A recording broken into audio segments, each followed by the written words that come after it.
Feeling your heart race and thoughts spiral? Here's how to stop anxiety in its tracks using the 5-4-3-2-1 technique. When anxious thoughts take over, your brain triggers fight or flight mode.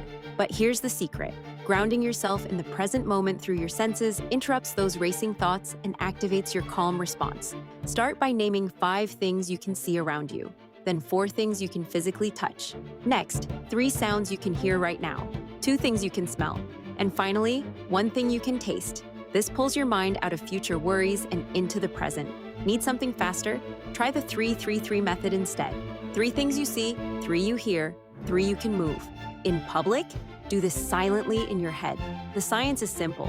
When you shift focus to your senses, you literally rewire your brain from panic mode to peace mode. Your nervous system gets the message that you're safe. Try it right now and feel that instant calm.